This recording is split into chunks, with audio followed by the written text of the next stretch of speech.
television. Okay, so you wanted a quote for what day? Jackie. It was Jackie. December 25th. Jackie. That's a Christmas. Jackie! What? This episode's going to the danger zone!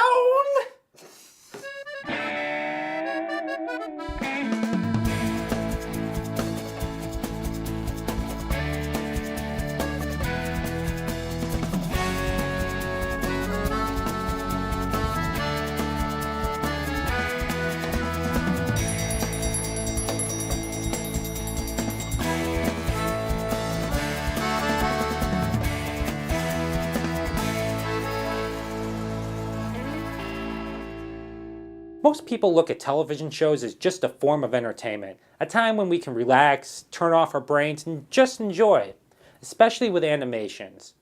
But the writers, the creators, the artists of those shows, they pull in their own influences to expose younger viewers to those influences. This episode, I talk with an artist who did just that. My name's Sam Ellis. You were the lead character designer on Archer. That is correct. Archer is an animated FX show created by Adam Reed. The show is heavily influenced by spy movies such as James Bond, The Pink Panther, and OSS 117.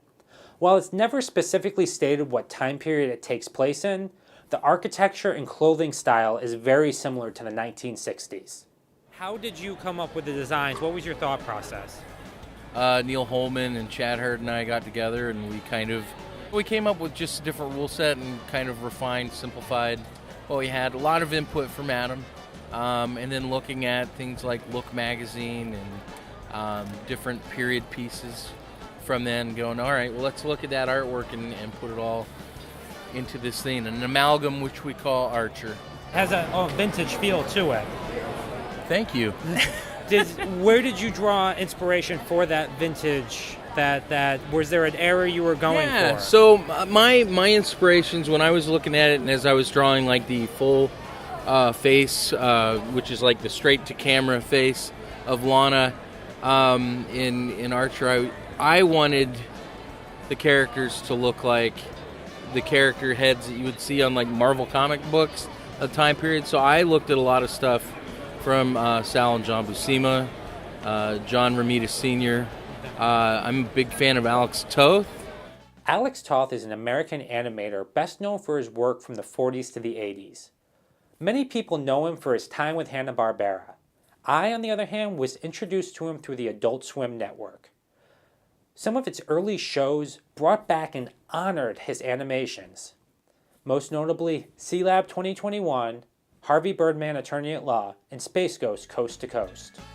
Looking at his work and using a lot of the same visual cliches, a lot of his mannerisms and the way that he would ink quickly became things that we would try to mimic with because we draw the stuff in Illustrator, very precise, point click, mathematical vector-based program.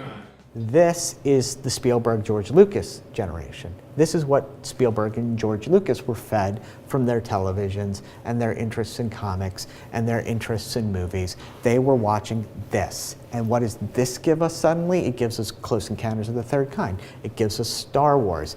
It gives us so much just from those two men, and they're just like one small group. I feel that one way you could theorize it is cyclical. And then the place that there's little places where people grow up on it, have a strong love for it, and then they finally reach the age where they can bring it back.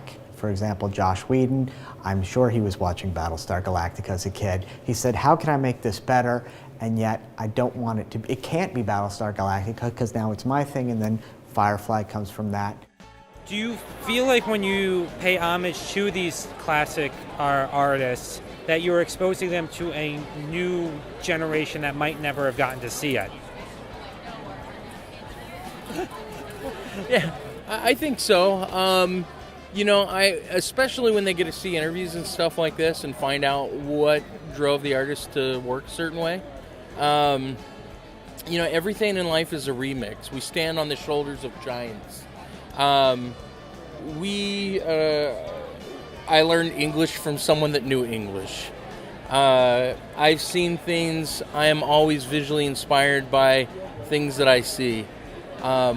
there are very few original ideas in this world, and when people can find out where the roots or inspiration from other people come from, it just makes them stronger communicators and gives them more understanding, which makes them level up as a human. Well, thank you for talking with us today. Thank you. Diversity and representation in comics has always been an uphill battle, one that we're still fighting today. Next episode, we head to the Baltimore Comic Con to talk with Erica Schultz about comics, representation, and inspiration. See you then.